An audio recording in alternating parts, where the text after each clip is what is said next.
सभी को मेरा नमस्कार। मैं डॉक्टर कमल मौर्य। आज मैं बात करना चाहूँगा जो अभी करंटली काफ़ी 1 साल के लगभग 1 साल से ज़्यादा हो गया है उस बीमारी को लेकर, कोरोना वायरस के बारे में मैं बात करने जा रहा हूँ। इसको हमने बोल दिया है कोविड-19 पैंडेमिक हो चुका है। पैंडेमिक का मतलब मैं आपको बता देता हूँ। पैंडेमिक का मतलब है पहले कि ये अब सिर्फ एक जगह के लिए नहीं है, एक जगह में नहीं है या फिर एक कंट्री में नहीं है, अब ये पूरे विश्व में है। तो इसीलिए कोविड-19 को अभी पैंडेमिक में बोल दिया गया है। बहुत सारी बीमारियां आती है, कोई एपिडेमिक होती है, कोई उस जगह के लिए होती है, कोई उस रेस के लिए होती है। रेस मतलब उस समाज एक या फिर उस एक जाति के लिए होती है। ये कोविड-19 जो है ये पैंडेमिक है, इसका मतलब ये पूरे विश्व में फैल चुकी है और इसीलिए इस पर बात करना मेरे लिए बहुत ज़रूरी था, क्योंकि ये इंडिया में बहुत सारे तरह के लोग रहते हैं। यहाँ पे कई जातियाँ रहती है, यहाँ पे बहुत सारे लोग मिल के रहते हैं, तो अलग-अलग इस कोविड-19 को लेकर लोग काफ़ी धारणाएँ बना चुके हैं। तो इस धारणाएँ ये सही भी है और कुछ-कुछ धारणाएँ जिसका कोई वजूद नहीं है। तो जिस धारणाओं का वजूद नहीं है और ये कोविड-19 को स्प्रेड करने के लिए ज़्यादा वो कर रहे हैं, वो जो धारणा है कोविड-19 को लेकर जो गलत धारणाएँ हैं और उस वजह से कोविड-19 का बढ़ना बढ़ने को कोई रोक नहीं सकता। तो इस धारणाओं को हम आज थोड़ा इस पे पर्दा हम डालेंगे। तो चलो मैं आपको बता देता हूँ, शुरुआत यहीं से करते हैं कि पहले कोविड-19 है क्या और ये पैंडेमिक कैसे हुआ। मैं यहाँ से आपसे शुरुआत करता हूँ। तो सबसे पहले कोविड-19 की जानकारी WHO को मिली और पता चला कि ये वुहान सिटी जो चाइना में है, यहाँ पे एक फिश मार्केट से ये कोविड-19 का जन्म हुआ था। ये कोविड-19 नाम जो दिया गया कोरोना वायरस 2019। कोरोना वायरस नाम हम लोग इसलिए दिया गया, साइंटिस्ट जो वहाँ पे WHO में बैठे थे उन्होंने इसलिए नाम दिया क्योंकि जो इसका शेप है, आप वायरस जो है, ये वायरस ज़्यादातर स्फेरिकल शेप में होता है। स्फेरिकल मतलब गोलाकार शेप में होता है और जब हम इसे किसी इलेक्ट्रॉनिक माइक्रोस्कोप से अगर हम ऐसे देखते हैं, अगर हम उसको आइडेंटिफाई कर पाते हैं तो ये कुछ क्राउन शेप का दिखता है। क्राउन शेप का ये कोविड-19 दिखता है, इसीलिए इसको हम लोग ने कोरोना वायरस नाम दिया गया WHO। तो वहाँ से इसका नाम कोविड-19 पड़ा और ये बेसिकली कौन से फैमिली से आता है? ये फैमिली से आता है, ये जो फैमिली है ये कोविड-19 इसका नाम इससे पड़ा है क्योंकि ये फैमिली से आता है SARS-CoV-2 से, सीरियस एक्यूट रेस्पिरेटरी सिंड्रोम। आप अगर नाम से ही आपको पता चल जाएगा, सीरियस मतलब काफी डेंजर, एक्यूट तब किसी कंडीशन में एकदम कम प्रभाव करता है। इसीलिए आप देखे होंगे कि किसी को कोविड बहुत लोगों को हुआ है, उनको पता भी नहीं चलता, सिम्टम्स भी नहीं आते उनको, इसलिए एक्यूट रेस्पिरेटरी इलनेस अगर बहुत ज्यादा सीवियर है, सीवियर मतलब बहुत ज्यादा वो प्रभावित है, उनको काफी इफेक्ट हो गया वो वायरस से, तो उनका नाम उनको respiratory illness at the end मतलब अगर रेस्पिरेटरी प्रॉब्लम आ चुकी है उनको, तो हम लोग उनको बोलते हैं थ्रेटनिंग, लाइफ थ्रेटनिंग उनको सिम्टम्स आ चुके हैं, वो घर में उनका इलाज नहीं हो सकता, उनको हॉस्पिटल ताबड़तोड़ ले जाना पड़ता है। तो इसीलिए सीरियस एक्यूट रेस्पिरेटरी सिंड्रोम है। मैं आपको अब ये जहाँ पे फिश मार्केट, वुहान सिटी के फिश मार्केट से ये निकला, पर ये जो है इसका इंक्यूबेशन पीरियड मतलब होता है कि कोरोना वायरस जो है वो वायरस अपने बॉडी में प्रवेश करने का टाइम से लेकर ये अपने बॉडी में जो साइंस एंड सिम्टम्स दिखा रहा है, साइंस एंड सिम्टम्स का मतलब पीरियड का मतलब है जब कोरोना वायरस अपने बॉडी में प्रवेश करते हैं और प्रवेश करने के बाद जब इनके अपना बॉडी लक्षण दिखाता है, जैसे कि सर्दी, बुखार, खांसी, गले में खराश, पेट में दर्द, दस्त होना, पूरे शरीर में दर्द होना, जोड़ों में दर्द होना, ये सब इसके कुछ पहले लक्षण है, शुरुआती लक्षण है। तो इन दोनों के बीच में प्रवेश जब किया है और जब लक्षण दिखाना चालू हुआ है, इन दोनों के बीच के पीरियड को इंक्यूबेशन पीरियड बोलते हैं। इस पीरियड में जो कोरोना वायरस अपने बॉडी में गया है वो क्या हो रहा है, मल्टीप्लाई हो रहा है। वो वहाँ पे उसका जो वो 1 से 2, 2 से 4, 4 से 8 ऐसे जो बढ़ते हैं वो वो लगातार बढ़ते रहते हैं। इसको हम बोलते हैं कि इम्यून, इनका वायरल लोड, ये अपने बॉडी में प्रवेश करने के बाद अपना ये वायरस लोड अपने बॉडी में बढ़ाते हैं और उसके बाद धीरे धीरे ये हमारे इम्यून सिस्टम को, हमारे जो फाइटिंग सिस्टम है, कोई भी बाहर के बैक्टीरिया हो, वायरस हो, पैरासाइट हो, फंगस, ये कोई भी जो बाहर की चीजें, फॉरेन बॉडीज हम जो बोलते हैं, फॉरेन बॉडी जो भी हमारे बॉडी में आई, इसके खिलाफ ये हर वक्त एक्शन लेते हैं। ये इम्यून सिस्टम को ही वो धीरे धीरे कमजोर करने लगते हैं और धीरे धीरे हमारे अंदर ये लक्षण चालू होते हैं। और ये लक्षण चालू होते एट द एंड, अगर बहुत ज्यादा उसका इम्यून सिस्टम कमजोर हो चुका है, काफी कॉम्प्रोमाइज हो चुका है, तो ये धीरे धीरे हमें डेथ की तरफ लेके चले जाता है। हमारी हालत, जो भी पेशेंट है उसकी हालत मरने तक हो जाती है, क्योंकि ये हमारा रेस्पिरेशन, जिंदा रहने के लिए सांस, दिल का धड़कना बहुत जरूरी है। अब ये जो कोरोना वायरस करते क्या है, ये जो हमारे रेस्पिरेटरी सिस्टम मतलब सांस, फेफड़ा जो है, ये इनको धीरे धीरे खराब करने लगता है। ज्यादातर पेशेंट में देखा गया कि निमोनिया हो जाता है। तो ये निमोनिया ऐसा हो जाता है कि इसको ठीक करना मुश्किल हो जाता है और धीरे धीरे सांस लेने में तकलीफ होने लगती है और धीरे धीरे आदमी वहाँ पे खत्म हो जाता है।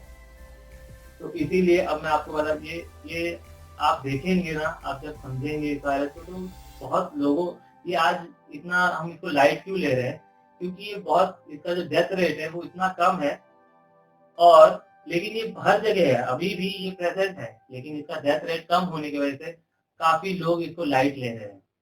क्यों लाइट ले रहे हैं? लेने का रीजन यही है कि इसके जो लक्षण है वो बाकी सब बीमारियों से मेल खाती है, इसीलिए। और बाकी सब बीमारी, सर्दी खांसी, एक इंडिया में अगर आप हैं तो सर्दी खांसी बुखार ये बहुत कॉमन चीज है। ये कोई भी हमारे इंडिया में इस बीमारियों को तो बीमारी भी नहीं समझते। तो इसीलिए ये धारणा के वजह से ये बीमारी कब सीवियर कंडीशन में कन्वर्ट हो जाती है हमें पता भी नहीं चलता। हमें तो सिर्फ ऐसा लगता है कि ये तो नॉर्मल सर्दी ही है, नॉर्मल खांसी ही है, ये तो बुखार तो आता ही है, बुखार आ रहा है इसका मतलब हमारा बॉडी स्ट्रांग है। बहुत लोग बोलते हैं कि अरे बुखार नहीं आएगा, बुखार तो आना चाहिए, बुखार आएगा तभी तो हमारा बॉडी स्ट्रांग। ये मानता हूँ, ये एक हद तक ये सही चीज है, लेकिन ये देखना तो है कि ये बुखार किस वजह से हो रहा है। ये नॉर्मल बीमारी से हो रहा है, नॉर्मल वायरस, नॉर्मल बैक्टीरिया जो इंडिया में कॉमन है और उसके लिए हमारा इम्यून सिस्टम पहले से ही तैयार है, ये उस वजह से हो रहा है। अब ये कोविड जो है, कोरोना वायरस जो है, ये अभी नई बीमारी आई है। नई बीमारी के लिए क्या हमारा बॉडी तैयार है? क्या हमारा जो अंदर का WBC, जो व्हाइट ब्लड सेल्स है, जो हमारा इम्यून रिस्पॉन्स, इन सब ये वायरस के जो स्ट्रेन है, ये वायरस जो इसके लिए सक्षम है लड़ने के लिए? अगर नहीं है तो ये आप लाइफ थ्रेटनिंग इफेक्ट देके जाएगा। हो सकता है आपका इसमें डेथ भी हो सकता है। तो इसीलिए हमें यहाँ पे ये धारणा बदलनी होगी।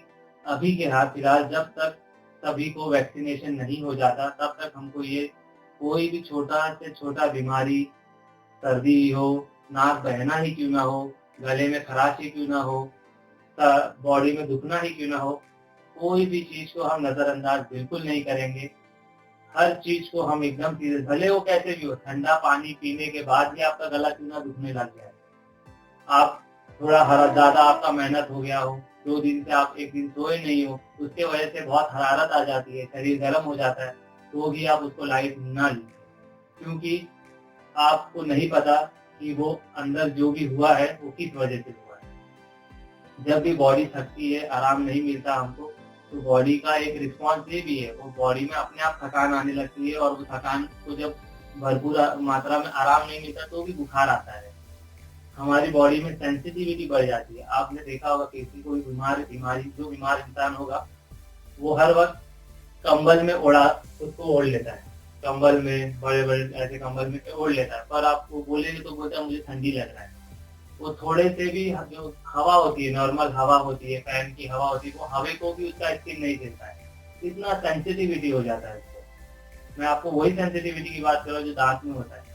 जो दांत में हमको ठंडा गर्म लगने से सेंसिटिविटी कैसे लगती है, वैसे ही बीमार आदमी को भी शरीर में भी सेंसिटिविटी आती है।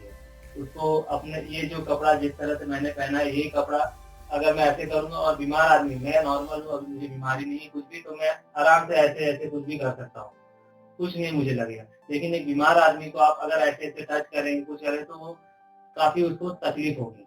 क्यों? क्योंकि उसका शरीर बहुत सेंसिटिव हो चुका है, और ये सेंसिटिव एक पहला कारण है बुखार का। बुखार के आने से पहले का ये चीज होता है ऐसा, पहले ही अंदर वो आदमी को फील होने लगता है कि उसको बुखार आ गया है। ठीक है, तो अभी मैं आपको जो बता रहा था, एक धारणा की बात कर रहा था, तो आप सभी को, हम सभी को ये सब मिल के एक धारणा बदलनी होगी। कोई भी बीमारी हो, कैसे भी आया हो, भले आपको पता हो कि आपको ठंडे पानी से आया है, गर्म पानी से पी के हुआ है, तो ऐसे भी हुआ हो, गर्म पानी से पीने से आपको बुखार नहीं होगा। लेकिन मैं आपको बता रहा हूँ, एक धारणा है कि अभी पार्टी ये सब हर जगह चल रही है, लोग ठंडा पानी, ठंडा थम्स अप पी ले रहे हैं, ठंडा के बाद तुरंत गर्म पी ले रहे हैं, तो ये सब से भी तकलीफ होती है। ये सब तकलीफ से आपको बुखार होगा, लेकिन आप ये सब जो बुखार होगा तो आप इसको नजरअंदाज नहीं करेंगे। अब मैं आपको बताता हूँ, ये वायरस जो है, हमको इसको लाइट क्यों नहीं लेना है। ये सबकी बॉडी में अलग, और बाकियों की बॉडी में किसी किसी को कम तकलीफ दे रहा है, किसी को ये मरने तक लेके जा रहा है। ये दोनों फर्क फीवर मैं आपको अभी थोड़ा फिर से बताता हूँ। ये जो वायरस है, जैसे कि मैंने बताया, स्फेरिकल शेप का होता है वायरस, और बाकी सब जो बहुत कॉमन, एक माइक्रो ऑर्गेनिज्म में जो बैक्टीरिया, ये बहुत कॉमन है। बैक्टीरिया जो होता है, ये हमारे कोशिका को इन्फेक्ट करता है। बैक्टीरिया, ज्यादातर बैक्टीरिया ऐसे ही होते हैं जो हमारे कोशिका को इन्फेक्ट करता है, जैसे कि दाद हो जाना, ये सब हो जाए, ये फंगल इन्फेक्शन है। फंगल इन्फेक्शन ज्यादातर आपके सिर्फ कोशिका को खराब करेगा, फिर आपका इम्यून सिस्टम उसको रिस्पॉन्स देगा, इम्यून सिस्टम रिस्पॉन्स देके उसको खत्म कर देगा खुद से। बहुत लोगों का आपने देखा होगा, अगर उनको दांत दबा हुआ है, कुछ हुआ है ऐसे, तो वो खुद ही धीरे धीरे ठीक हो जाते हैं। बहुत लोगों का नहीं होता है, तो हम उनको दवाई लगा के वो ठीक कर देते हैं, दवाई खा के ठीक हो जाता है वो, एंटी फंगल खा लेते हैं, या फिर कुछ दवाई ये क्लोबजी वगैरह ये सब लगा के वो लोग ठीक हो जाते हैं। मतलब उनका इम्यून सिस्टम भी साथ देता है, थोड़ी सी दवाई की मदद से वो लोग जल्दी ठीक हो जाते हैं। जो चीज एक साल में ठीक होने वाली होती है, वो कुछ ही हफ्ते में से सब ठीक हो जाता है, वो कुछ पूरा कोर्स में ठीक हो जाता है। लेकिन बैक्टीरिया और वायरस में यही तकलीफ है। वायरस जो होता है, वो अपने बॉडी में प्रवेश करने के बाद कोशिका के अंदर जाकर डीएनए अपना चेंज कर लेता है। तो डीएनए वहां पे जब चेंज हो जाता है, मतलब वायरस अपना डीएनए, वायरस में फिलहाल तो डीएनए नहीं होता है, लेकिन आरएनए होता है। आरएनए में उनके मैसेजेस होते हैं, वो मतलब वायरस का जो मैसेज होता है कि इन्फेक्ट करना, हम वायरस के लिए होस्ट, हम एक साइंटिस्ट का, एक साइंटिस्ट लोग बोलते हैं वायरस ये भी एक जीवाणु है, हम भी एक जीवाणु, पर हम कैसे हैं, काफी इवॉल्व हो चुके हैं। हमारा जो, ठीक है, जो वायरस होते हैं वो यूनिसेल्युलर होते हैं, हम मल्टी सेल्युलर होते हैं। हमारे अंदर ऑर्गेन्स होते हैं, हमारे अंदर मांसपेशी होती है, हमारे अंदर डिफरेंट टाइप्स ऑफ टिश्यू होती है, बहुत अलग अलग तरीके की कोशिका होती है, उनमें ये सब नहीं होती है। तो और इसीलिए वो एकदम सूक्ष्म होते हैं, दिखते भी नहीं है, हम नेकेड आई से नहीं देख सकते। इवन आप एक नॉर्मल माइक्रोस्कोप में भी वो आप उसको नहीं देख सकते। तो वो हमारे बॉडी में प्रवेश करते हैं, हमारे बॉडी में प्रवेश करने के बाद वो हमें होस्ट बनाते हैं। होस्ट मतलब होता है कि वो अकेले जब रहेंगे तो उनका उनका लाइफ टाइम, उनका जो लाइफ होता है वो बहुत कम होता है। मीन्स मैं आपको यहाँ तक बता सकता हूँ, कुछ मिनट से लेके कुछ दिन तक, बस कुछ मिनट से लेके कुछ दिन तक। वो डिपेंड करता है कि टेम्परेचर वहाँ कैसा है, प्रेशर वहाँ कैसा है, वातावरण वहाँ का कैसा है, वो कौन से मीडिया में रहते हैं। मीडिया मतलब उसमें न्यूट्रिशन है कि नहीं, हवा में कुछ वैसा न्यूट्रिशन है कि नहीं, वो सब डिपेंड करता है। उस हिसाब से वो लोग मिनट से लेके दिन तक रह सकते हैं, पर ज्यादा टाइम तक वो लोग नहीं रह सकते। तो उनको जीने के लिए क्या चाहिए, उनको जीने के लिए चाहिए होस्ट, और इंसान के शरीर से अच्छा होस्ट उनको नहीं मिल सकता, इसीलिए वो इंसान के शरीर में प्रवेश करते हैं। अब मैं आपको थोड़ा सा बता देता हूँ प्रवेश कैसे करता है कोरोना वायरस। कोरोना वायरस एक ड्रॉपलेट इन्फेक्शन है। ड्रॉपलेट इन्फेक्शन मतलब एक ड्रॉप मतलब जैसे सूप हो गया, अपना लार हो गया, आंख का ये सेक्रेशन हो गया, कोई भी अपने शरीर से जो भी सेक्रेशन निकलता है, उस सेक्रेशन में अगर WBC, अगर इम्यून सिस्टम तो यहाँ पे कोरोना वायरस एक ड्रॉपलेट इन्फेक्शन है। आपको मैं थोड़ा बता देता हूँ, जानकारी दे देता हूँ। जैसे कि एक मैं हूँ, अगर आप मुझे मान लीजिए मुझे कोरोना वायरस है, पर मुझे कोई सिम्टम्स नहीं है, मैं उस इंक्यूबेशन पीरियड में हूँ। इंक्यूबेशन पीरियड मतलब मेरे अंदर वायरस प्रवेश कर चुका है, लेकिन मैंने अभी तक कोई भी साइंस एंड सिम्टम्स नहीं दिखाया है। ये पीरियड होता है 2 दिन से लेके 14 दिन तक। 2 दिन से लेके 14 दिन तक हो सकता है मेरे अंदर कोई भी लक्षण आपको ना मिले, लेकिन तब भी मैं एक स्ट्रॉन्ग कैरियर हूँ। कैरियर बोलूँ मतलब एक मैं वायरस को कैरी करके यहाँ वहाँ लेके घूम रहा हूँ। ये मैं भी उस चीज से अनजान हूँ और बाकी सब भी अनजान है। ठीक है, तो जैसे ही समझिए मेरे अंदर कोरोना वायरस ने प्रवेश किया और वो अपना मल्टीप्लिकेशन कर रहा है। अब क्या हो रहा है, अब मैं जैसे अपना नाक ऐसे पोंछ लिया, रुमाल से पोंछ लिया, खांस दिया, तो अभी ये मेरा हाथ इन्फेक्शन हो गया, मेरे हाथ में कोरोना वायरस का इन्फेक्शन है। अब मैं किसी को भी हाथ मिला रहा हूँ, किसी से भी, तो इस तरह से ये बाय कम्युनिकेबल डिसीज से भी होता है। ये जो मैं आपको बोल रहा हूँ, ये जब कोरोना वायरस 2019 में आया था, तब इसका ये मैं आपको न्यूज़ दे रहा हूँ। लेकिन बहुत सारे देशों ने ये भी बोला है कि ये एयरबॉर्न डिसीज भी है। एयरबॉर्न डिसीज मतलब ये एयर से भी फैलता है फास्ट फास्ट, बहुत अच्छा, बहुत तेजी से एयर से भी फैल रहा है। इसीलिए लेकिन इस पे अभी बहुत सारी बातें बाकी है। इस पे कोई भी मैं ऐसे एकदम गारंटी के साथ टिप्पणी नहीं कर सकता। लेकिन इसके ऊपर भी रिसर्च चल रहा है कि कोरोना वायरस ड्रॉपलेट तो है ही, ये तो कंफर्म्ड है, लेकिन ये एयरबॉर्न है कि नहीं, इसके ऊपर अभी रिसर्च चल रहा है। क्योंकि कोरोना वायरस के काफी सारे स्ट्रेन भी हैं, काफी सारे स्ट्रेन मतलब एक हर कोरोना वायरस स्पेरिकल है, स्पेरिकल के अंदर उसके अंदर कई तरह के प्रोटीन में कुछ चेंजेस आते हैं, कुछ उनके आकार में चेंजेस, इस तरह के अलग अलग एक कोरोना वायरस नहीं है, काफी सारे कोरोना वायरस मीन्स उनका रूप, शक्ल, आप ऐसे समझिए, शक्ल, रूप, ये सब अलग अलग है। इसलिए उनमें अलग अलग इम्यून रिस्पॉन्स देखने को मिलता है। जैसे इटली में आपने देखा काफी लोग वहाँ पे मतलब वहाँ पे काफी लोग खत्म हो चुके कोरोना वायरस, तो वहाँ पे कुछ अलग स्ट्रेन था, यूएस में कुछ अलग स्ट्रेन था, इंडिया में कुछ अलग स्ट्रेन था, ऐसे धीरे धीरे साउथ अफ्रीका में कुछ अलग स्ट्रेन मिला है। तो ऐसे करते करते बहुत सारे अलग अलग स्ट्रेन मिलते जा रहे हैं। इसीलिए जो इम्यून रिस्पॉन्स भी है एक पर्टिकुलर बॉडी का, वो भी अलग अलग है। तो कोई भी डॉक्टर, कोई भी साइंटिस्ट आपको ये नहीं बोल सकता कि आप अगर कोरोना वायरस आपको कोविड आप इन्फेक्टेड हो तो आप ठीक हो जाएंगे, आप दवाई मत लीजिए। हो सकता है वो उसके लिए उस स्ट्रेन उनको मिला है, वो जो स्ट्रेन है कोरोना वायरस का स्ट्रेन है, वो उनको हुआ है और वो कोरोना वायरस स्ट्रेन उतना ज्यादा इम्पैक्ट नहीं डालता हो, उतना ज्यादा इफेक्टिव नहीं हो, इसलिए वो शायद बच गए। ऐसा जरूरी नहीं सेम आपके साथ भी होगा, आप भी बच सकते हैं, ऐसा बिल्कुल ये धारणा लेके नहीं चलना। जितना वो ध्यान दे उतना ध्यान तो आपको देना ही है और आपको डॉक्टर से सलाह जरूर लेना है। आप उस धारणा में ना रहें कि वो बच गया, उसको उसने ये किया, उसने काढ़ा पी लिया, उसने स्टीम ले लिया, उसने ब्रीदिंग एक्सरसाइज किया तो ठीक हो गया, मैं भी वैसे करूंगा तो हो जाए। जरूरी ऐसा बिल्कुल नहीं है कि आप भी उस तरह से ठीक हो जाएंगे। लेकिन आपका भी वो जो किया है उन्होंने, उनकी सलाह तो आप लेना ही है, प्लस आपको डॉक्टर के निगरानी में ही रहना है, ऑब्जर्व। इससे आप तो अपना फायदा जरूर करेंगे और आप अपने परिवारजनों का भी नुकसान होने से बचा लेंगे। क्योंकि ये इंडिया है, यहाँ पे कोई सब जॉइंट फैमिली के साथ रहते हैं, बहुत लोग सिटी में फैमिली के साथ रहते हैं, तो और अकेले काम करने निकलते हैं, तो उनके ऊपर भार होता है, घर की पूरी जिम्मेदारी होती है। तो आप अपने अपने जो आपके ऊपर पूरे घर की जिम्मेदारी होती है, आप लाइटली कोरोना वायरस के इन्फेक्शन को लाइटली नहीं ले सकते हैं। इसीलिए जैसे ही जब इंडिया में कोरोना वायरस आया तो लॉकडाउन किया गया।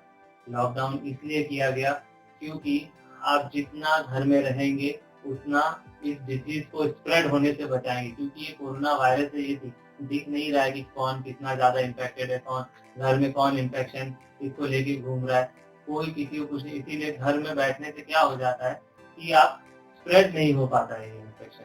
अब जब स्प्रेड नहीं होगा इन्फेक्शन तो ये बढ़ेगा नहीं तो धीरे धीरे अगर इम्यून रिस्पॉन्स बहुत अच्छा है तो वो इम्यून रिस्पॉन्स को इसके खिलाफ अपना इम्यून रिस्पॉन्स देकर इस कोरोना वायरस को हम कम कर सकते हैं।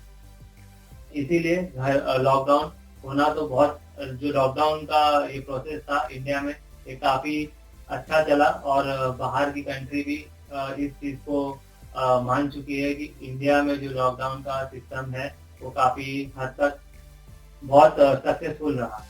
और इसीलिए आज इंडिया का जो सिस्टम है, हेल्थ केयर सिस्टम है, अभी न्यू बजट जो आया इसमें काफी कुछ सुधार हुआ है। Health care budget mean health care related, hospitals में इंफ्रास्ट्रक्चर रिलेटेड काफी कुछ गवर्नमेंट से जो सपोर्ट है, एक हेल्थ सिस्टम को जो सपोर्ट है उसमें काफी अच्छा सुधार किया गया। लेकिन कोरोना वायरस के पहले, मैं खुद डॉक्टर हूँ, मैं आपको बताता हूँ, पहले ये ऐसी हालत नहीं थी।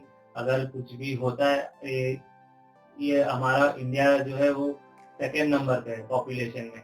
अगर जिस तेजी से कोरोना वायरस फैलता है, अगर लॉकडाउन नहीं लगाया जाता और वही तो उस तेजी से हमारा हेल्थ केयर सिस्टम उन लोगों को मदद नहीं कर पाता और काफी जान जान क्या हो जान मान की हानि हो जाती है। हाँ, तो जिस तरह से हमारा हेल्थ केयर सिस्टम क्या कहा था मैं, अलर्ट मोड में था स्टेप। हाँ हाँ, मैं वापस बोल देता हूँ। अगर ये लॉकडाउन नहीं लगाया जाता तो जान मान की हानि होना निश्चित था, क्योंकि ये कोरोना वायरस का जो स्प्रेडिंग का जो तेजी है वो बहुत काफी तेज है। इसीलिए कुछ ही महीनों में ये पेंडेमिक हो गया। एक छोटे से सिटी से निकलकर ये पूरे विश्व में तुरंत एकदम फैल गया है। और ये H1N1 वायरस जो है, स्वाइन फ्लू बोलते हैं, influenza virus, swine flu virus, ये सब वायरस को ये पीछे छोड़ दिया है। इसका स्प्रेड में इतनी तेजी, इतनी फटाफट ये पूरे विश्व में फैल गया। तो मैं जैसे आपको बताया कि ये कोरोना वायरस में जो ये वायरस है ये कितना खतरनाक है।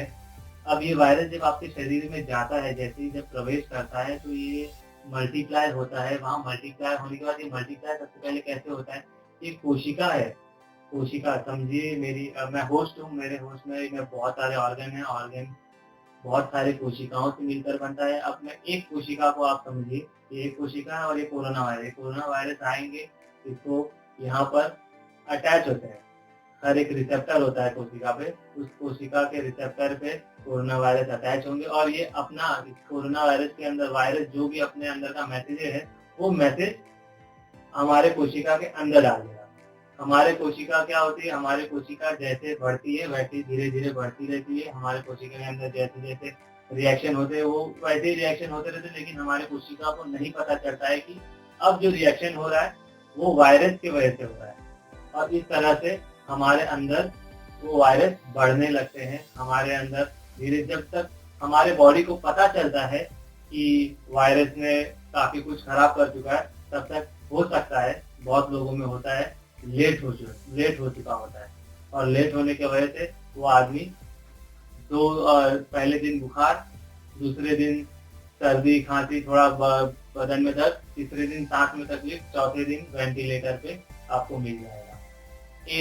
एक अगर बुढ़ापा है, कोई बूढ़ा है और या फिर कोई नॉर्मल इंसान है, उसको दूसरा कोमॉर्बिडिटीज है, कोमॉर्बिडिटीज मतलब उसको डायबिटीज है या ब्लड प्रेशर है या उसको कोई भी आर्थराइटिस जोड़ों में दर्द का प्रॉब्लम है, तो ये सब जो थायराइड का प्रॉब्लम, तो ये सब बीमारी जो एक्स्ट्रा बीमारी है, हार्ट का तकलीफ है, ये सब एक्स्ट्रा बीमारी जो है ना, उन पेशेंट का पहले से ही इम्यून सिस्टम कॉम्प्रोमाइज हुआ होता है। प्लस उसमें कोरोना वायरस आग में घी डालने जैसा काम करता है।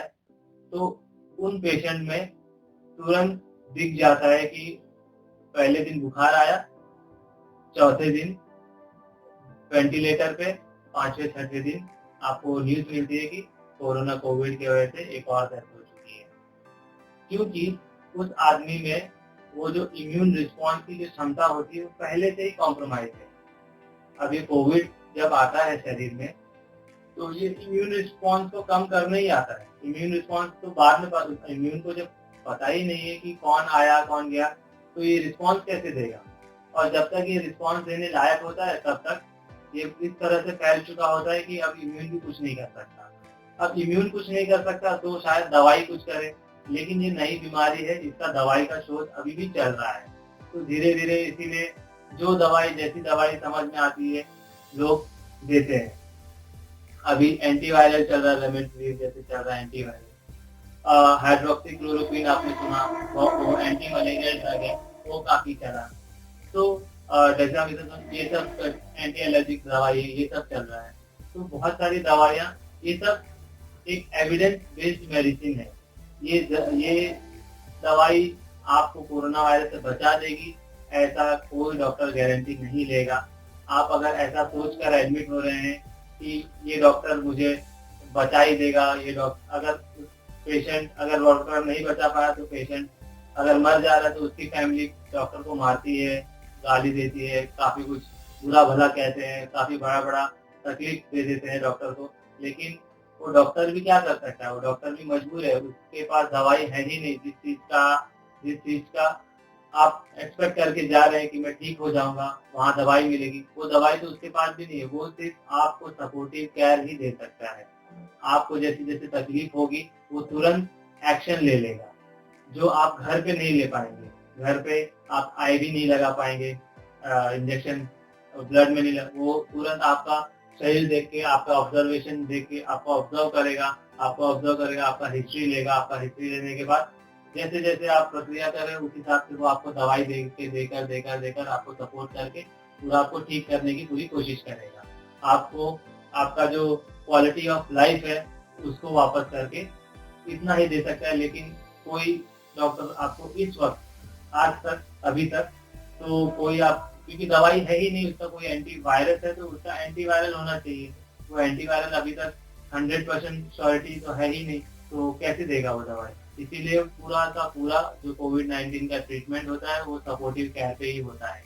अब सपोर्टिव केयर के बाद अगर जो पेशेंट, अगर मैं ऐसा समझ के चल रहा हूँ कि जिस बीमारी का दवाई नहीं है, जिस बीमारी का दवाई है ही नहीं, तो वो बीमारी अगर हमको हो ही नहीं तो ज्यादा सही है। इसीलिए इसको बोलते हैं, ये हम इसमें साइंटिफिक में ऐसे आपने भी सुना होगा ये चीज, prevention is better than cure. तो वो प्रिवेंशन के लिए वैक्सीनेशन का बहुत सारी बड़ी बड़ी कंपनी, बहुत सारे बड़े बड़े हेल्थ केयर इंस्टीट्यूट ये सब इसमें जुटे हैं कि वैक्सीन बनाने के लिए।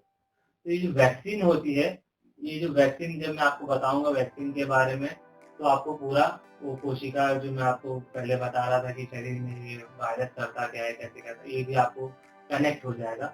आप इसको बस ध्यान से सुनिए कि वैक्सीन क्या है। वैक्सीन को भी लेकर इंडिया में बहुत सारी अलग अलग धारणाएं हैं। काफी लोग ऐसा मन बना बैठे हैं कि वैक्सीन लेना खतरनाक है, ऐसा है। तो मैं आपको बता देता हूँ कि वैक्सीन लेना बिल्कुल गलत नहीं है, इससे कोई तकलीफ नहीं है। 100% मैं आपको बोल सकता हूँ कि ये आप बेफिक्र होकर वैक्सीन लीजिए। क्योंकि मैं इसलिए बोल रहा हूँ, जैसे हम बचपन से बहुत सारी वैक्सीन ले रहे हैं, बीसीजी है, पोलियो, ये सब भी वैक्सीन है। कभी आपने नहीं सुना होगा कि बीसीजी, पोलियो, ये सब वैक्सीन से किसी की मौत हो जाती है। देखिए कैसा है कि एक एक स्पेशल केस होते हैं हर जगह, स्पेशल केस। तो अब वो स्पेशल केस को हम सोचकर कुछ अच्छा कभी करे ही नहीं तो ये गलत हो जाएगा। तो इसीलिए मैं ऐसा बिल्कुल नहीं बोलूंगा कि वैक्सीन की वजह से कोई लाइफ थ्रेटनिंग तकलीफ हो जाएगी आपको, मैं ये मान ही नहीं सकता। और कोई भी हेल्थ केयर वर्कर आपको नहीं बोलेगा कि आप वैक्सीन मत लीजिए, कोई काम का वैक्सीन नहीं है, ऐसा कुछ भी नहीं। क्योंकि हम पहले से ही, बचपन से ही हम वैक्सीन लेते आ रहे हैं। हम अपने बच्चों को भी वैक्सीन देते आ रहे हैं पहले से, काफी टाइम से। तो ये भी इस तरह का वैक्सीन है, तो इसमें कुछ तकलीफ नहीं होगी। अब ये वैक्सीन क्या होता है, जैसे कि बताया कि हर एक वायरस का एक शक्ल होती है, एक रूप होता है, एक रंग होता है, हर एक वायरस का होता है। अब ये हर एक वायरस हमारी बॉडी में आकर कुछ ना कुछ करने की क्षमता रखता है, कुछ ना कुछ शरीर में तकलीफ देने की क्षमता रखता है। जैसे कि मैंने बताया, सर्दी, खांसी, बुखार, पेट में दर्द, दस्त होना, ज्यादा से ज्यादा सर्कुलेटरी तकलीफ हो जाएगी, सर्कुलेटरी मतलब हार्ट का तकलीफ हो जाएगा आपको। फिर धीरे धीरे सांस लेने में तकलीफ होगा, टेस्ट धीरे धीरे चले जाएगा आपका। आपको सुगंध जो आप स्मेल लेते हैं वो क्षमता आपकी धीरे धीरे कम हो सकती है इसमें। और बुखार आना जाना बुखार का लगा रहेगा। तो ये सब ढेर सारे उसके लक्षण है। ये लक्षण जो है, एक अच्छा वायरस मीन अच्छा मतलब एक पूरा वायरस आपके शरीर में ये सब लक्षण देने की क्षमता रखता है। अब मैं आपको बताता हूँ, जो वैक्सीन होती है, वैक्सीन भी कोरोना वायरस ही है, वैक्सीन भी कोरोना वायरस ही है, लेकिन इस कोरोना वायरस का शक्ल या सूरज, ये जब जो चीज है, इससे काफी अलग है रियल कोरोना वायरस से। और जो वैक्सीनेटेड वैक्सीन का जो कोरोना वायरस है, ये दोनों में बहुत फर्क है। ये आपको लक्षण देने की क्षमता रखता है, ये आपको लक्षण देने की क्षमता नहीं रखता है। इसका मतलब इससे इससे आपको आपके शरीर में ये भी जाएगा तो आपका इम्यून सिस्टम एक्टिव होगा। आपके शरीर में जब नॉर्मल कोरोना वायरस भी जाएगा, real corona virus, normal corona virus, वो भी जाएगा तो भी आपके शरीर में इम्यून रिस्पॉन्स होगा। लेकिन जब रियल कोरोना वायरस जाएगा तो लक्षण आएंगे, और वो लक्षण आपको काफी टाइम तक झेलना पड़ेगा, और झेलने के साथ अगर आप नहीं झेल पाए तो उससे आपका डेथ भी हो सकता है, आप मर भी सकते हैं। लेकिन वैक्सीन जब जाएगा, इम्यून रिस्पॉन्स तो होगा, मतलब बुखार तो आएगा, हो सकता है आपको सर्दी भी होगी, लेकिन वो 1-2 ज्यादा से ज्यादा 3 दिन तक होगी, उसके बाद कुछ नहीं होगा।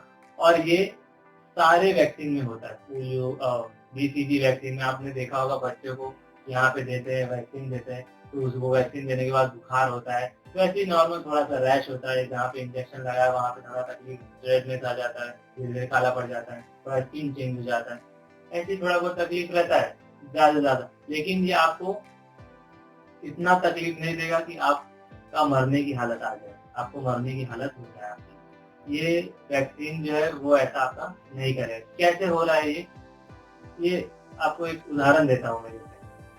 ये एक समझिए, ये एक वायरस है, ये वायरस है, रियल वायरस। ये आपके शरीर में जाएगा तो क्या हो जाएगा, आपको लक्षण देगा, आपको तकलीफ देगा। ये कोरोना वायरस है, लेकिन अब साइंटिस्ट ने मिलकर क्या कर दिया, इसको तोड़ दिया, ऐसे ऐसे करके इसको एकदम तोड़ दिया। अब ये शरीर में जाएगा तो तकलीफ है। अब ये एक नॉर्मल पेशेंट में, जिसको कोरोना वायरस नहीं हुआ है, अब ये मैं उसको उसमें उसके शरीर में इंजेक्ट कर दे रहा हूँ, इंजेक्शन दे रहा हूँ, वैक्सीन में उसको वैक्सीनेट कर रहा हूँ, वैक्सीनेशन दे दे रहा हूँ। अब क्या होगा, वो पेशेंट का, अब ये जो है, इसका जो कोरोना वायरस है, इसमें प्रोटीन होता है, आरएनए होता है, इसमें किसी में प्रोटीन नहीं है, किसी में आरएनए नहीं है। मैं आपको एक उदाहरण दे रहा हूँ, इसका पैर टूटा है, इसका हाथ टूटा है, तो ये जो इसका हाथ पैर होगा ही नहीं, तो ये आपके बॉडी में क्या करेगा, कुछ नहीं कर पाएगा। लेकिन आपके बॉडी में गया है तो आपके बॉडी का जो इम्यून सिस्टम है, इम्यून सिस्टम मतलब आपके जो बॉडी में जो फाइटिंग सेल्स है, उसको तो जरूर एक्टिवेट करेगा। और वो जो फाइटिंग सेल्स एक्टिवेट हो जाएंगे तो अपने शरीर में एक बहुत अच्छा फाइटिंग सेल्स है, उसको मेमोरी सेल बोलते हैं। वो मेमोरी सेल्स क्या करते हैं, नाम से आपको पता चलेगा कि मेमोरी, वो एक ना मेमोरी क्रिएट कर देते हैं कि अगर ऐसा है, ऐसा दिख रहा है, अगर ऐसा कोई फ्यूचर में वायरस इस शरीर में आएगा तो हमको पता चल जाएगा, हमको तुरंत पता चल जाएगा और हम एक्शन लेंगे। इस तरह का काम करता है वैक्सीन। इसीलिए जो हेल्थ केयर वर्कर्स है, इसीलिए इंडिया में बोला गया है कि हेल्थ केयर वर्कर है, या फिर जो फर्स्ट लाइन ऑफ डिफेंस है हमारे कोरोना वायरस के खिलाफ, जो फर्स्ट लाइन, जैसे कि डॉक्टर्स हो गए, नर्स हो गए, फिर अपना हॉस्पिटल में जो भी नॉन नॉन तो क्या बोलते हैं, जो बिलिंग काउंटर पे जो मतलब पेशेंट के कांटेक्ट में इजीली आ जा रहे हैं, पुलिस है, सब जो है कर्ज हैं, जो भी अपने कांटेक्ट में इजीली आ जा रहे हैं, जो कोविड पेशेंट के उनके कांटेक्ट में इजीली आ सकते हैं, उनको उन्होंने वैक्सीनेट पहले किया, क्योंकि वो ज्यादा उनके कांटेक्ट में रहते हैं, तो हो सकता है वो संक्रमित हो जाए उनसे। इसीलिए अभी उनके जब वैक्सीनेशन हमने कर दिया, उनके शरीर में जब पहले से ही इम्यून रिस्पॉन्स का जो कोविड के खिलाफ इनके अंदर हमने अगर वैक्सीनेशन कर दिया है, क्योंकि ये काफी हद तक हो सकता है कोविड के पेशेंट लोग के कनेक्ट में रहते हैं, तो हो सकता है इजीली संक्रमित हो जाए उनसे। लेकिन उनके शरीर में हम अगर वैक्सीनेशन दे दिया है, अगर उन्होंने ले लिया है, तो उनके शरीर में पहले से ही वो एंटीबॉडी तैयार हो चुकी है उस एंटीजन के खिलाफ। एंटीजन यहाँ पे वायरस है, तो उस एंटीजन के खिलाफ इनके शरीर में एंटीबॉडीज पहले से ही तैयार हो चुकी है। और इस तरीके से इनका वो अगर कोरोना वायरस बाद में, रियल कोरोना वायरस बाद में आ भी गया इनके शरीर में, तो इनका ये ज़्यादा नुकसान नहीं कर पाएगा। नुकसान करने से पहले इनका एंटीबॉडीज इनको वो वायरस को देख लेंगे और उसको वहाँ पे नष्ट कर देंगे। इस तरह से इनका हेल्थ बच जाएगा, इनका शरीर है, इनके शरीर को कुछ नुकसान नहीं होगा। इसीलिए पहले पहले फेज में फर्स्ट लाइन ऑफ डिफेंस को किया गया। फर्स्ट मार्च फर्स्ट मार्च 2021 से जो अबव 45 से लेके 50 साल के बीच में जो लोग हैं, जिनको ब्लड प्रेशर है, जिनको डायबिटीज है, जिनको थायराइड है, जिनको मतलब कोमॉर्बिडिटीज है, अलग अलग प्रकार की बीमारी है जिनको, उनको भी वैक्सीनेशन दिया जाएगा। और 60 साल के ऊपर वाले जो हैं उनको तो पक्का दिया जाएगा, क्योंकि धीरे धीरे उनका शरीर भी, उनका इम्यून भी धीरे धीरे उनका एज के साथ कम होने लगता है। इसके लिए वो भी काफी हद तक संक्रमित होने जो मैं आपको बोलता हूँ, ये तो तभी हो सकते हैं। कोई भी ऐसा नहीं, मैं यहाँ पे स्ट्रांग हूँ, मैं अभी छोटा हूँ, मैं अभी ऐसे यंग हूँ, तो ऐसा नहीं है कि मैं संक्रमित नहीं होऊंगा। मैं भी उसी रफ्तार से, उसी तेजी से संक्रमित होऊंगा, लेकिन हो सकता है मेरी इम्यून सिस्टम के, जैसे अगर मेरा खान पान अच्छा है, अगर मेरा एक्सरसाइज, दिन में जो दिनचर्या है मेरा, उसके अंदर मैं एक्सरसाइज कर लेता हूँ, स्ट्रेस मुझे कम है, तो मेरा इम्यून सिस्टम स्वाभाविक है थोड़ा एक लेवल तक अच्छा रहेगा और मैं वहाँ पर अपने शरीर को नुकसान होने से बचा सकता हूँ। लेकिन ये जो बूढ़े होते हैं, जिनका एज हो चुका होता है, उनके शरीर में ये जो बचाने वाली जो प्रक्रिया है, जो इम्यून सिस्टम है, वो थोड़ा एज के हिसाब से कम हो जाती है। इसीलिए उनमें डर ज़्यादा बना रहता है कि ये कोविड अगर उनको हो जाएगा, तो जब तक उनका इम्यून रिस्पॉन्स जब तक उनका इम्यून सिस्टम रिस्पॉन्स देगा, तब तक हो सकता है लेट हो जाए। इसीलिए गवर्नमेंट भी और सारे डॉक्टर भी बोलते हैं कि बच्चे, जो काफ़ी छोटे बच्चे हैं, और बूढ़े जो बहुत बूढ़े हैं, बुजुर्ग हैं, वो ज़्यादा से ज़्यादा कोशिश करें कि घर में ही रहें, बाहर ना जाए, बाहर ना निकले, लोगों के संपर्क में हो ना ही आए। हो सके अगर बहुत ज़्यादा ज़रूरी है तो एकदम कम से कम संपर्क में आए। और जैसे कि मैंने बताया, ये आपका ड्रॉपलेट इन्फेक्शन है, ये फैलता है, अपना छींक से फैलता है, खांसी से फैलता है। टच, अगर आप अपने अगर आपके हाथ, अगर इन्फेक्शन है आपके हाथ में, जैसे हमने खांसी किया तो हाथ रख लिया और हाथ में इन्फेक्शन, अगर आप ये कहीं टच करते हैं कहीं पे, तो ऐसे भी इन्फेक्शन फैलता है। आपने देखा होगा न्यूज़ पे वगैरह की ये जो वायरस है, प्लास्टिक में 22 घंटे, कहीं स्टील में कई कई घंटे, अलग अलग जो चीजें हैं, अलग अलग चीजों पर अलग अलग इनका सर्वाइवल टाइम है। तो आपने ये सब भी देखा है। उस हिसाब से ये बहुत तेजी से फैलते हैं। इसका मतलब ये है कि आप ध्यान से कहीं पे भी आप जो आप अ, जहाँ पे इम्पोर्टेंट नहीं है उस चीज़ों को अवॉइड करिए टच करना। जहाँ पे अगर पब्लिक में अगर आप अवॉइड कर सकते हैं जाना, तो आप अवॉइड करिए, पब्लिक प्लेसेस पे ना जाइए। बहुत लोग ऐसे कि घर में लॉकडाउन में काफ़ी कुछ लोगों ने देखा, काफ़ी कुछ कहा, तो और तकलीफ तो सभी को हुई, और ऐसा नहीं है कि किसी को तकलीफ हुई, ये कंट्री पूरे विश्व में तकलीफ बढ़ गई, पूरे विश्व को तकलीफ हुई, हम अकेले नहीं हैं। लेकिन मैं जो समझता हूँ, एक डॉक्टर होने के नाते मैं समझता हूँ, और ये आप भी समझते हैं कि अपने हेल्थ से ज़्यादा कुछ ज़रूरी नहीं है। हेल्थ है तो सब है, शरीर है तो सब है। आप सब होकर भी आपके पास शरीर नहीं है, तो आप क्या कर रहे थे? आप जो भी कर रहे हैं शरीर को अच्छा रखने के लिए कर रहे हैं। आप अपनी शरीर को नहीं, आप अपने बच्चे को बोलते हैं ये खाओ, वो खाओ, ऐसे खाओ। आप क्यों बोल रहे थे कि उसका शरीर अच्छा रहे, वो स्वस्थ रहे, हम स्वस्थ रहे? तो ये स्वस्थ रहने के लिए ही हम ये सब कर रहे हैं। जब लेकिन ये कोरोना वायरस ने हमको ज़रा ये कोरोना वायरस के इस संक्रमण में हमें एक और चीज़ ध्यान देना है। ये स्वस्थ शरीर को अभी भी, आगे भी और ज़िंदगी है और आगे चलना है, तो हमें अभी भी स्वस्थ रहना है। और ये स्वस्थ रहने के लिए हमें क्या करना होगा? हमें छोटी-छोटी बारीक चीज़ों पे ध्यान देना है। बहुत बड़ी चीज़ देखिए, काम तो सभी को करना है, घर से सभी को निकलना है और ये चलता रहेगा। तो शायद हो सकता है कोरोना वायरस हमारे साथ ही रहे, लेकिन हमको साथ में रहकर भी, जैसे जैसे लोग बोलते हैं, जैसे एक कहावत है ऐसे कि बुरे लोगों के साथ रहकर भी जरूरी नहीं हम बुरे बन जाए, उस बुरे लोगों के साथ रहकर भी हम अच्छे रह सकते हैं। उसी तरह कोरोना वायरस अगर है तो भी हम बचे रह सकते हैं। बस थोड़ा आपको ध्यान देना है, थोड़ा आपको चीज़ों को समझना है, इस चीज़ पे आपको फ़ोकस करना है। जैसे कि आप मास्क लगा लीजिए, सब मास्क नहीं लगाते हैं। इसका मैं आपको कैसे बताऊँ, देखिए एकदम सिंपल है। आप जब मास्क लगाते हैं तो ऐसा नहीं है कि कोरोना वायरस ही एक बीमारी है, कोरोना वायरस के पहले भी बहुत सारी बीमारी है।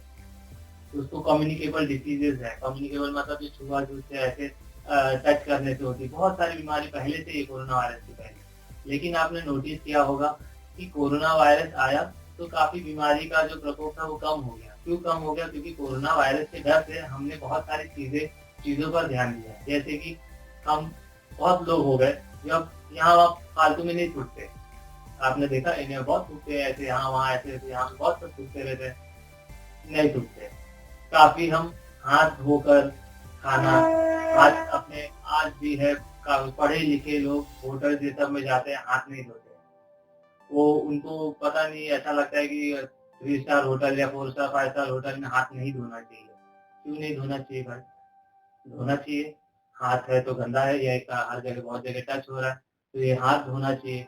जो कोरोना वायरस में बहुत लोगों ने ये सब नई-नई चीज़ अपनाई भी है, काफ़ी लोग बहुत ज़्यादा इसके ऊपर ये भी हुए हैं अपना कोरोना वायरस चलते काफ़ी लोग जागरूक हुए हैं अपने हेल्थ को लेकर, साफ-सफाई को लेकर, हाइजीन अपने कंडीशन को लेकर, काफ़ी लोग जागरूक हुए और इस वजह से जो पहले बीमारी थी वो थोड़ा कम हो गई है। अब पूरा ध्यान कोरोना वायरस पे है। लेकिन कोरोना वायरस जब अभी भी है, आगे भी हो सकता है, लेकिन मास्क लगाने से ये सब जो पहले की बीमारी है, इसमें तो काफ़ी कमी अ,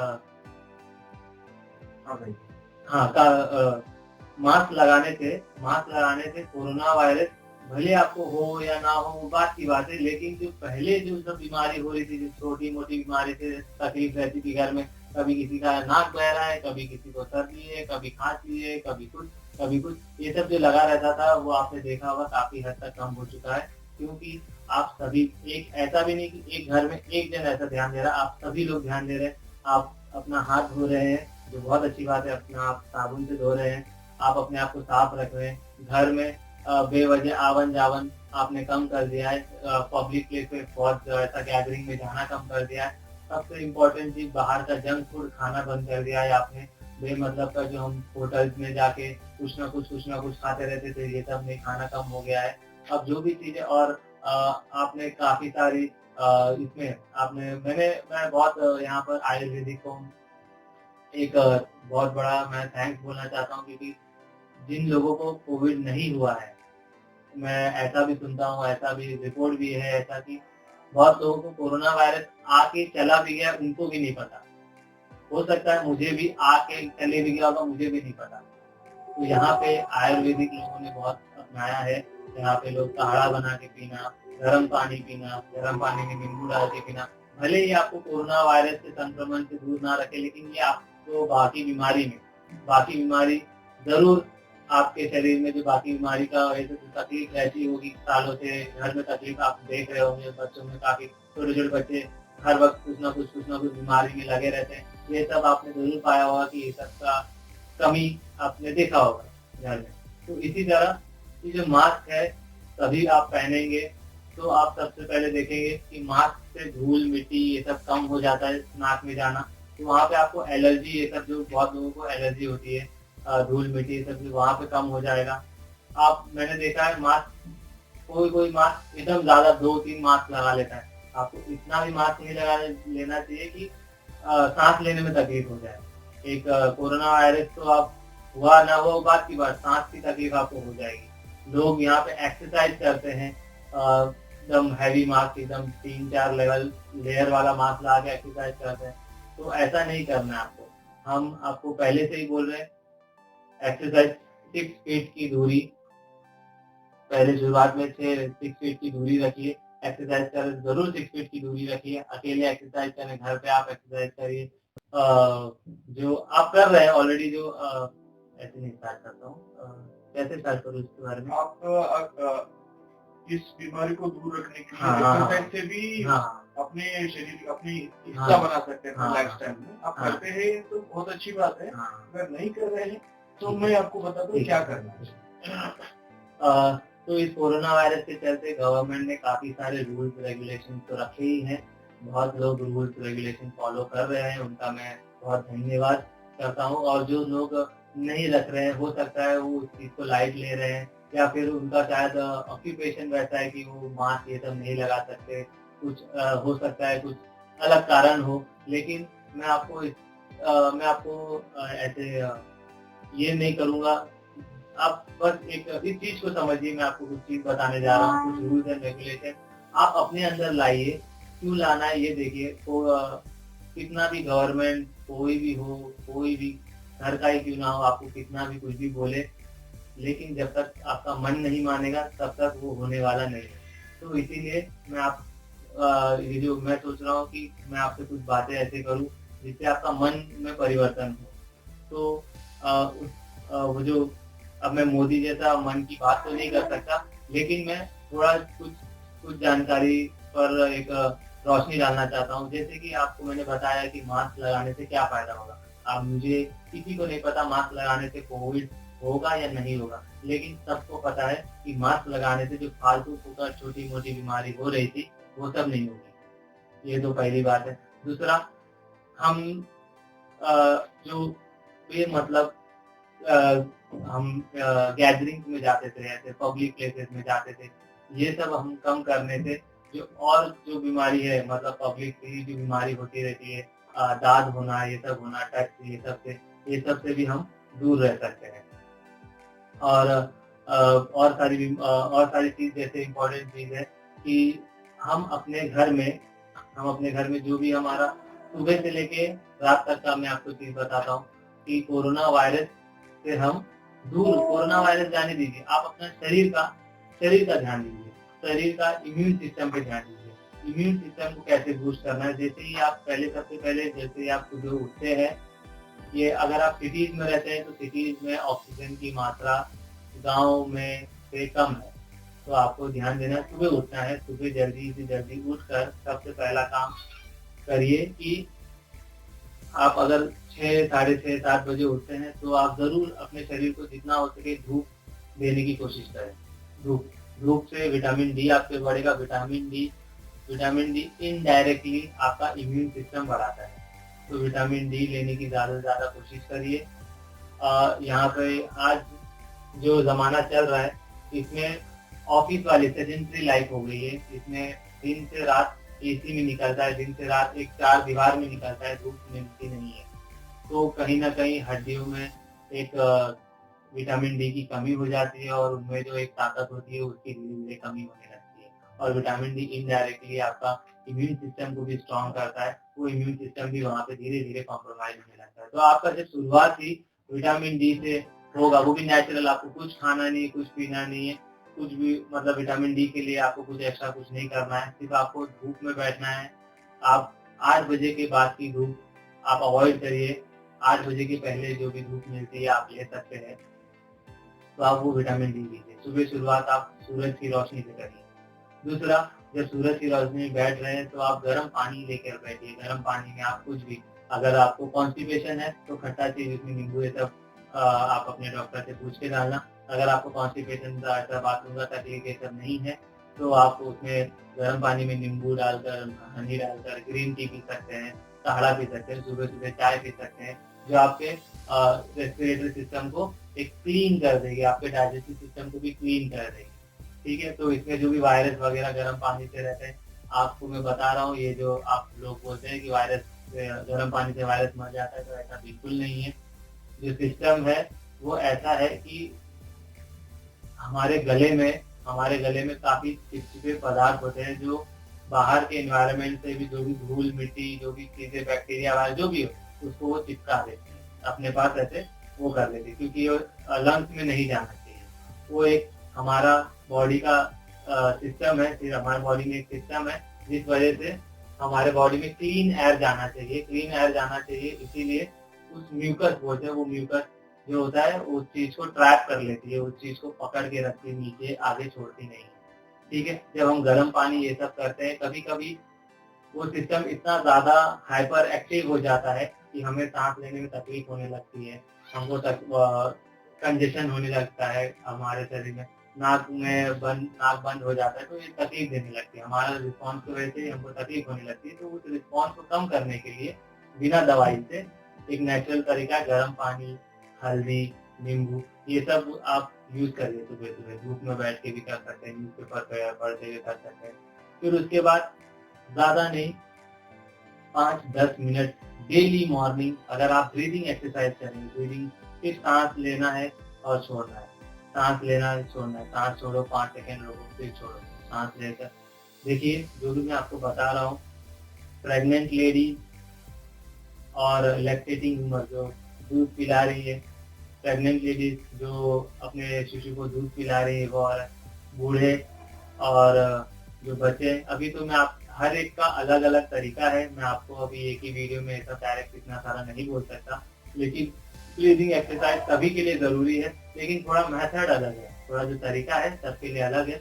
वो आप, मैं कोशिश करूंगा आगे इस पे वीडियो बनाऊं कि एक एक धीरे धीरे ये जो एक्सरसाइजेज है जो आपके शरीर में इम्यून सिस्टम को स्ट्रॉन्ग करे, आपके शरीर को और स्वस्थ रखने का वीडियो मैं आपको बना के देते रहूं। लेकिन जब तक आप अपने फ्रेंड्स में और या फिर कहीं आपको डॉक्टर्स है, अगर आपके कोई कांटेक्ट में फैमिली डॉक्टर है या फिर कोई आपका शुभ चिंतक है, उनसे आप इसके बारे में सलाह लीजिए कि एक्सरसाइज, ये जो नाक का एक्सरसाइज है, क्योंकि इसमें अलग अलग तरीका होता है, कभी ये कभी ऐसा, तो ये मैं अभी आपको पूरा नहीं बताऊंगा, बता नहीं सकता मैं पूरा, लेकिन आप कोशिश करिए, सलाह लीजिए और ब्रीदिंग एक्सरसाइज चालू कीजिए।